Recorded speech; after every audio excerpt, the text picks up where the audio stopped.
नमस्कार, मैं नुपुर जारुली जैन आप सभी दर्शकों का अन्नदाता कार्यक्रम में स्वागत करती हूं। हमारे देश की अर्थव्यवस्था किसानों पर ही निर्भर है, लेकिन उसके बावजूद भी किसानों की हालत बहुत ही दयनीय है। बहुत से किसान आज भी गरीब है। दिन रात मेहनत करने के बाद भी वो सिर्फ अपनी आजीविका ही चला पाते हैं। ऐसे ही भारतीय किसानों को खेती बाड़ी से जुड़ी हुई बहुत सी नई लाभकारी जानकारियां देकर समृद्ध बनाने के लिए हर रोज सुबह हम आपके साथ आते हैं। तो चलिए कार्यक्रम शुरू करने से पहले देखते हैं क्या है आज के अन्नदाता में। खेती में बढ़ती लागत को देखते हुए वैज्ञानिक नई नई तकनीकों का विकास कर रहे हैं, जिससे किसानों की लागत अधिक हो और मुनाफा भी बढ़े। इसी प्रकार से गेहूं की बुआई के लिए हैप्पी सीडर मशीन एक क्रांतिकारी कदम है। आइए इस यंत्र की विशेषताएं और इससे गेहूं की बुआई के बारे में विस्तार से जानकारी लेते हैं।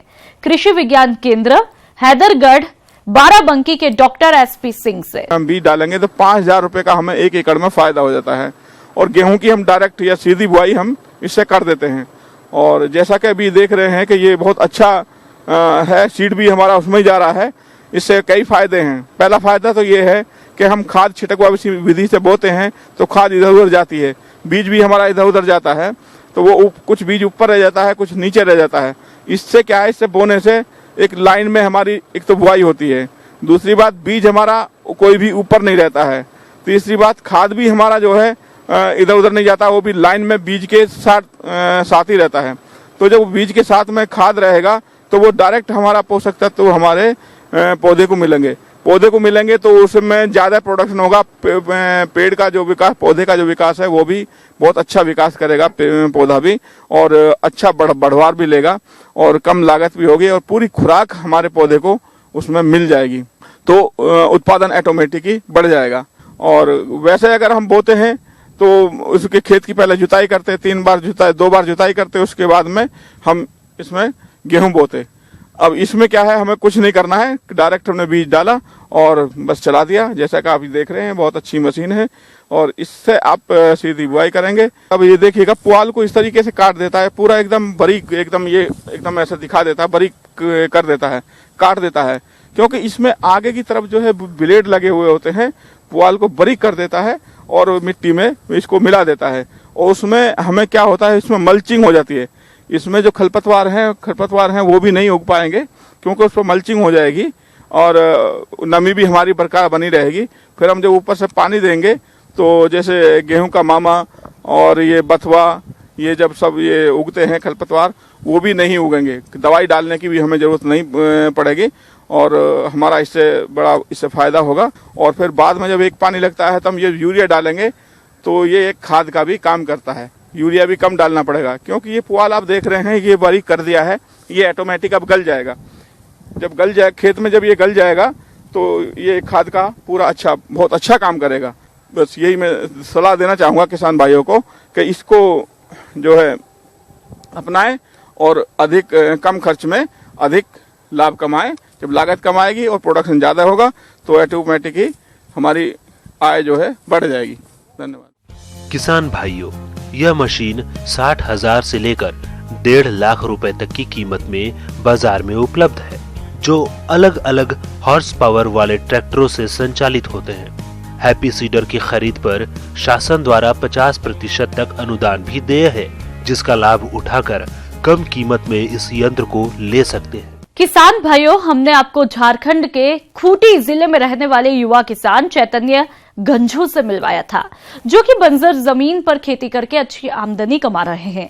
आज उसी कड़ी को आगे बढ़ाते हुए हम इनसे जानेंगे कि ये किस तरह से समेकित खेती करते हैं। तो चलिए एक बार फिर मिलते हैं इनसे। मैं लाख की खेती से काफी प्रेरित था और लाख का खेती मैं करते आ रहा हूँ। करीब विगत 15 वर्षों से मैं लाख की खेती कर रहा हूँ। मैं ऐसा चाहता था कि झारखंड में एक मॉडल बने लाख को लेके। इसी का ध्यान रखते हुए मैंने 36 एकड़ जमीन 30 वर्षों के लिए लीज पर लिया।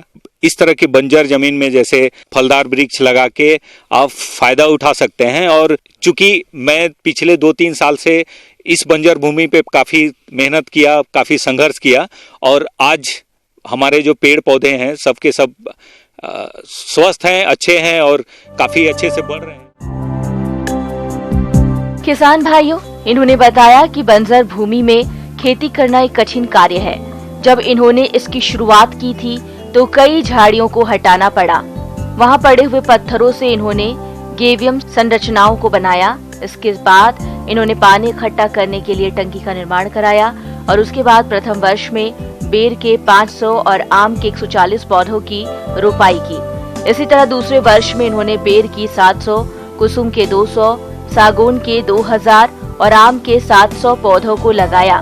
साथ ही ऊंची नीची जमीन को समतल और कंटूर बांध नालियों को बनाने का काम कराया और वर्षा जल को संग्रहित करने के लिए टोभा निर्माण कराया। समेकित कृषि प्रणाली अपनाने से, चूंकि मैंने यहाँ पे जो पौधारोपण किया है वो पिछले 2-3 साल के अंदर ही मैंने सारा पौधा का रोपण किया है।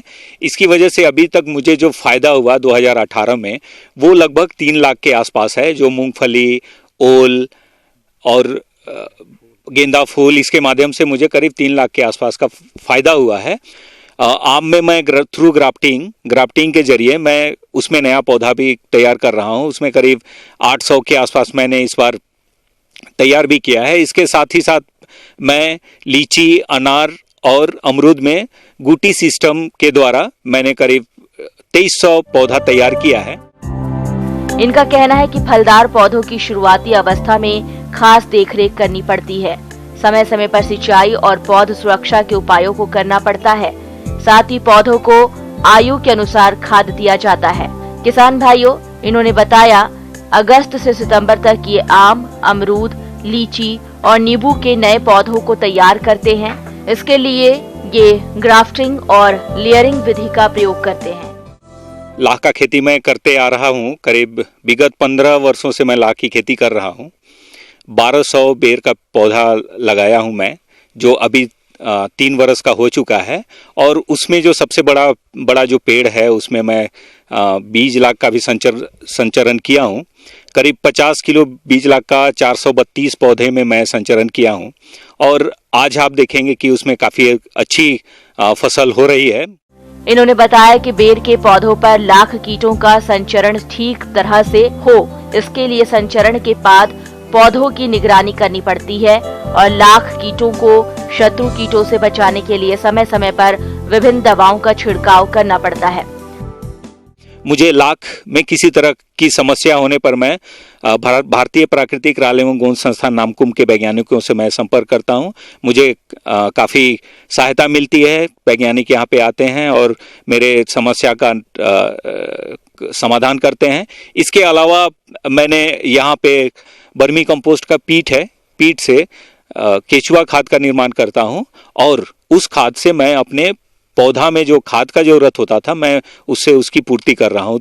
मैंने एक छोटा सा सीमेंट का एक छोटा सा पॉन्ड बनाया है। उसमें भी मैंने मागुर मछली मैंने छोड़ा है, 100 पीस मागुर मछली छोड़ा है।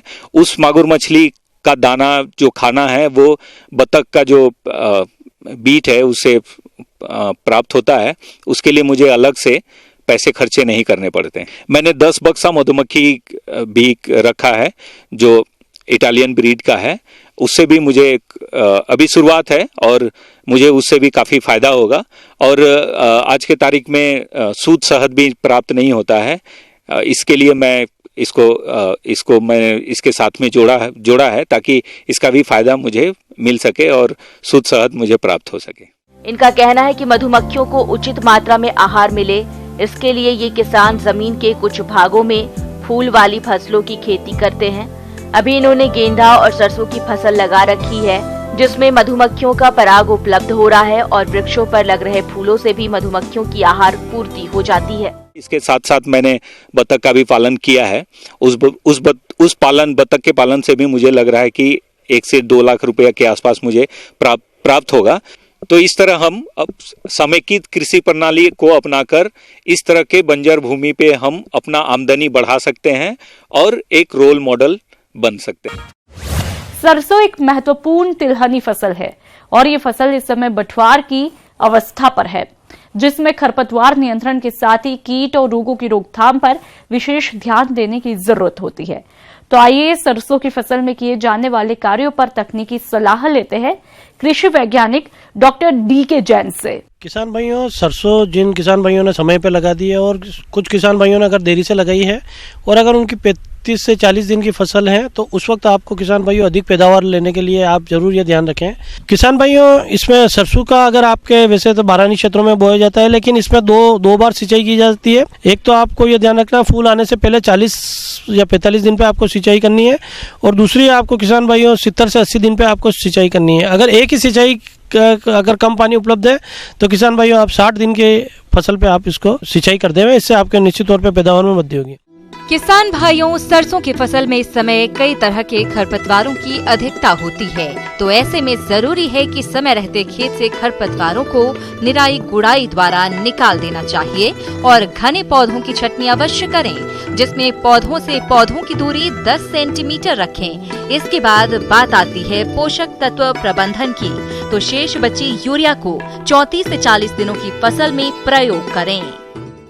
जिंक सल्फेट या फेरस सल्फेट का 0.5% मतलब 5 ग्राम प्रति लीटर पानी के हिसाब से छिड़काव करें और साथ में आप 0.2% यानी 2.5 ग्राम प्रति लीटर पानी के हिसाब से बूझा हुआ चूना मिला के उसको दोनों को अच्छी तरह मिला के फिर स्प्रे करें। ये जरूर ध्यान रखें कि जब आप बूझा हुआ चूना मिला रहे हैं तो उसको एक दिन पहले उसको अच्छी तरह पानी में डिजोल्व कर लें या मिला लें और अगले दिन दोनों फेरस सल्फेट या जिंक सल्फेट के साथ इसको मिला के अच्छी तरह स्प्रे कर देंगे।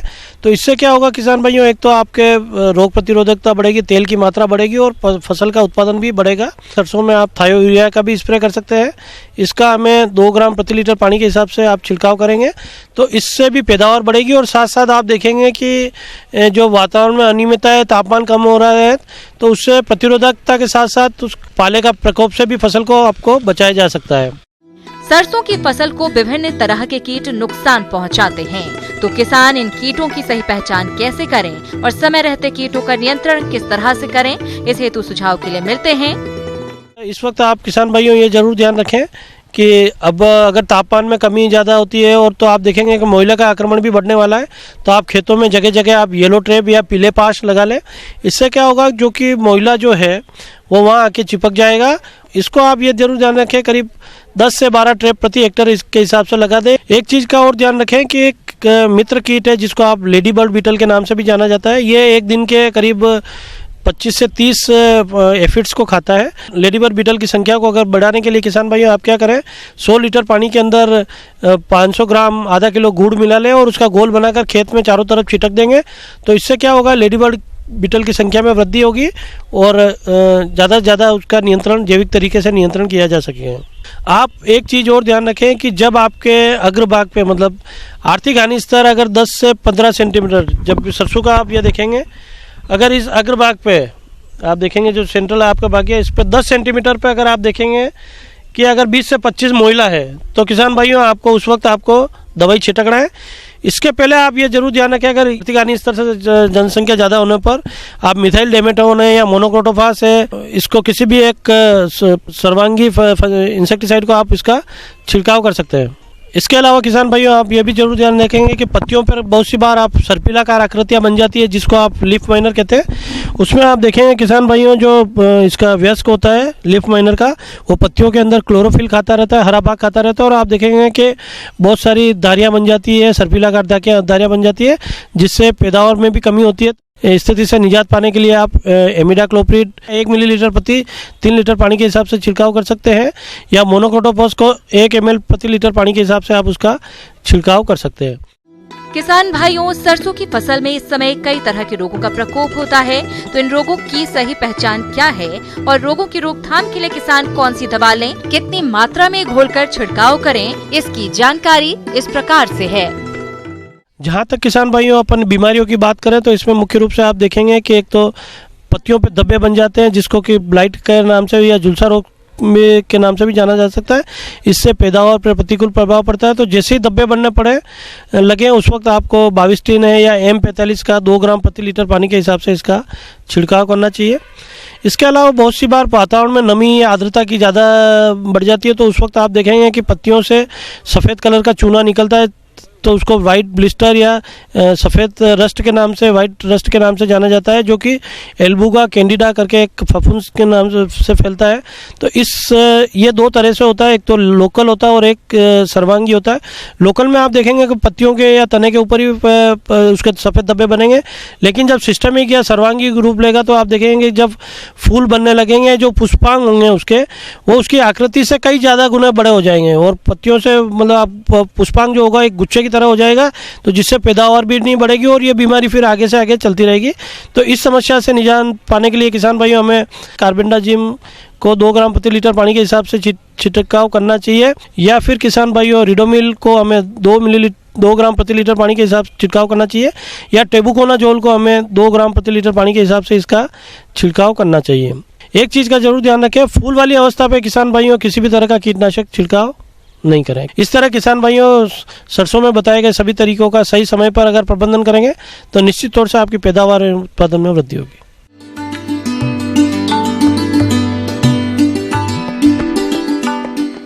जॉन डियर अन्नदाता हेल्पलाइन निशुल्क फोन संपर्क सेवा के माध्यम से आपके द्वारा पूछे गए प्रश्नों में से 1 या 2 महत्वपूर्ण प्रश्नों को हम अपने कार्यक्रम में शामिल करते हैं और इसी के तहत आज का चयनित प्रश्न और उसका जवाब इस प्रकार है। निःशुल्क अन्नदाता हेल्पलाइन में आज हमने जिस प्रश्न को शामिल किया है उसे पूछा है ग्राम मुबारकपुर, जिला हरदोई के राम प्रताप सिंह ने। आपने मिर्च की फसल में पर्णकुंचन रोग के नियंत्रण के बारे में जानकारी चाहिए है, तो इसके लिए देखिए कार्यक्रम का यह अंश। मिर्च का अच्छा उत्पादन लेने के लिए अपने को इसको जो कीट और रोग हैं उनको मैनेजमेंट करना पड़ता है। मिर्च की फसल में लगने वाले रोगों में एक है पर्णकुंचन रोग। तो किसान इस रोग की सही पहचान कैसे करें और समय रहते इसकी रोकथाम के लिए कौन सी दवा का प्रयोग करें, इसके अलावा रोग से बचाव के लिए कौन कौन से उपाय को अपनाएं, इस बारे में जानकारी के लिए मिलते हैं।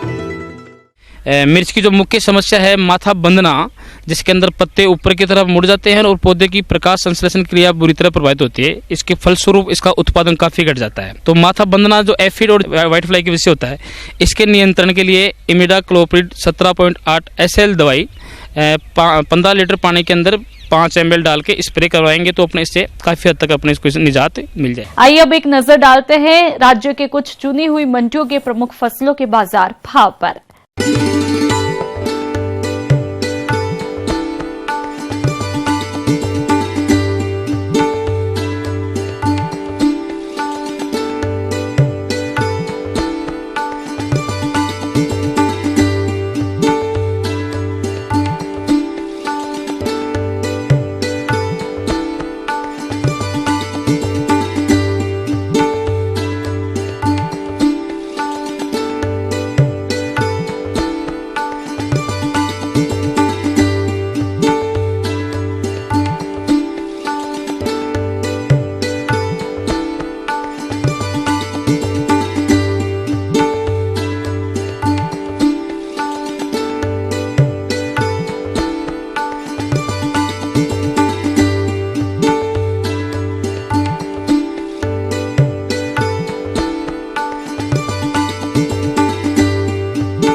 हम यह उम्मीद करते हैं कि आज का कार्यक्रम आप सभी दर्शकों के लिए उपयोगी रहा होगा। किसान भाइयों, अन्नदाता आपकी सेवा के लिए संकल्पित है। कृषि संबंधित समस्या और सुझावों के लिए आप हमें इस पते पर भी संपर्क कर सकते हैं। प्रोड्यूसर अन्नदाता, news 18 Uttar Pradesh Uttarakhand, Ramoji film city Hyderabad 501512। साथ ही आप हमें ईमेल भी कर सकते हैं। हमारा ईमेल है p18annadaayup@nw18.com। इसके अतिरिक्त आप हमें जॉन डियर निःशुल्क हेल्पलाइन नंबर 180041921555 पर सोमवार से शनिवार सुबह 10 से शाम 4 बजे के बीच संपर्क कर सकते हैं। अब आइए देखते हैं कल दिखाए जाने वाले कार्यक्रम की मुख्य झलकियां। गेहूं की फसल में खरपतवारों के नियंत्रण पर तकनीकी सलाह।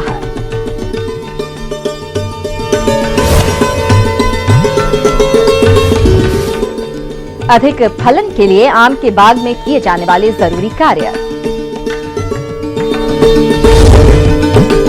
किसान भाइयों, अब समय हो रहा है आपसे विदा लेने का, तो हमारी अन्नदाता टीम को दीजिए इजाजत। कल फिर आपसे मुलाकात होगी कृषि संबंधित कुछ और महत्वपूर्ण जानकारियों के साथ। नमस्कार।